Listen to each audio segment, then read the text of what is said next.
All right, we're about to dive into some seriously surprising facts about the technology that, let's be honest, pretty much runs our lives.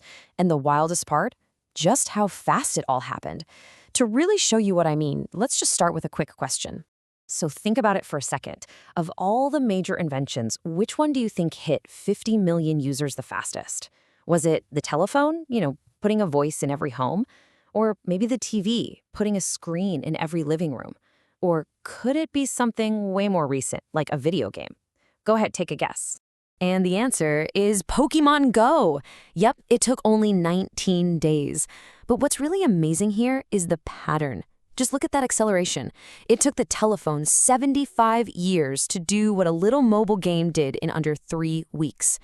This timeline just perfectly sets the stage for what we're talking about today, the insane and ever-increasing speed of technology. But before we got to this absolutely breakneck speed, it all had to start somewhere. And it started, well, pretty slowly. Let's take a look at the companies and the moments that really laid the foundation for, well, everything. Take one of the original giants of Silicon Valley, Hewlett-Packard. You hear that name and it sounds so official, so deliberate, right? Well, believe it or not, the name was decided by a literal coin toss. It's just a great little reminder that even the biggest tech companies had these super humble, almost random beginnings. So from those slow starts, we hit a massive turning point. The internet finally went public. And for millions of us, that entire revolution, that whole new world, can be summed up by one single unforgettable sound. And this is the key date right here, 1991. This is when the floodgates just opened up. Before this, the internet was basically a playground for academics and the military. But after 91, it started its slow march into every one of our homes. Oh man, if you were around in the 90s, you know this sound. This wasn't just static. This was the sound of possibility. It was the sound of you connecting to a whole new universe of information in chat rooms, all while someone in your family was yelling at you to get off the phone so they could make a call. And of course, as the 90s came to a close, we had our first big digital freakout, the Y2K bug. People were genuinely afraid that when the clock hit midnight on New Year's Eve, computers controlling banks, power plants, everything would just stop working. It was this huge moment where we all looked around and realized, whoa, we are really, really dependent on these things now. Then, fast forward to 2004, and Google just drops a bomb. See, at the time, Hotmail was giving people a tiny 2 megabytes of storage. Then Gmail launches, on April Fool's Day, of all days, offering a full gigabyte. That's 500 times more space. The offer was so insane, so out of left field, that basically everyone was convinced it had to be a prank. It wasn't. It was just the next sign that the rules of the game were changing. Fast. And that leads us right into the next phase. This social explosion. If the internet arriving was like lighting a match, the smartphone was like pouring gasoline on the fire.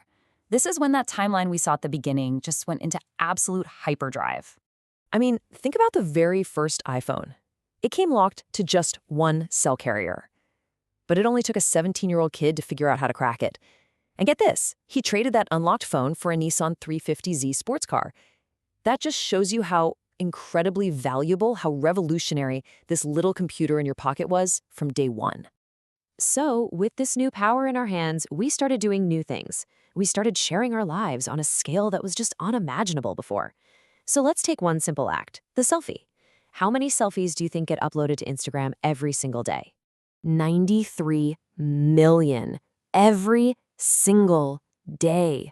That is a non-stop fire hose of human faces being broadcast to the entire world, all because of that little device in our pockets. It's just mind-boggling. Of course, it's not all sunshine and selfies. All this connection has a pretty big downside. Just look at this chart of all the email flying around the internet. An incredible 97% of it is just spam. Only that tiny little 3% slice is the actual legitimate stuff you're looking for. Things have gotten so weird that our own brains are starting to get rewired. You know that feeling when you swear your phone just buzzed in your pocket, so you pull it out and nothing's there? Well, that has a name, phantom vibration syndrome. And you're not going crazy. More than half of us experience it. Our brains are literally anticipating notifications that don't even exist. All of this constant connection has created this wonderfully strange world we now live in. So for this next part, let's do a little rapid-fire round of some of the weirdest and most fascinating facts that have come out of our digital lives. First up, Google. To cut the grass at their main headquarters, they don't use noisy, polluting lawnmowers. Nope. They rent a herd of about 200 goats to come in and do the landscaping. It's better for the environment, it's quiet, and I mean, come on, it's way cooler. Want a sense of just how much money is sloshing around in this industry? Well, get this.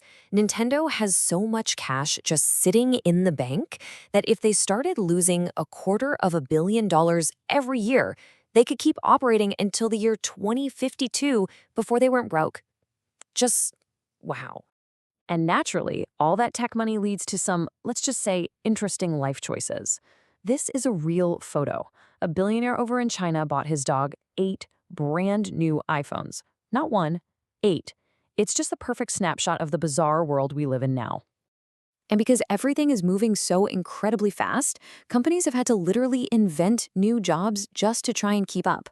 At a place like Intel, you can actually have the job title futurist. Your entire job is to just think about and predict what our world is going to look like 10 or 15 years from now so the company can get ready for it. How cool is that? So, all of this kind of brings us to the big final question, right? With tech moving this fast and getting this weird, where is all of this headed? Let's zoom out and look at the really big picture for a second. And this is where things get truly mind-bending.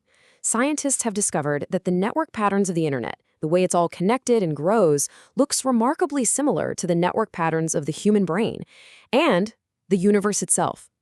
It's almost like this massive digital web that we've built is unintentionally copying these ancient fundamental patterns of nature. So that leaves us with one last big thought to chew on. We've gone from a coin toss deciding a company's name to a global network that kind of looks like the cosmos. As this whole thing keeps accelerating, are we just building better tools?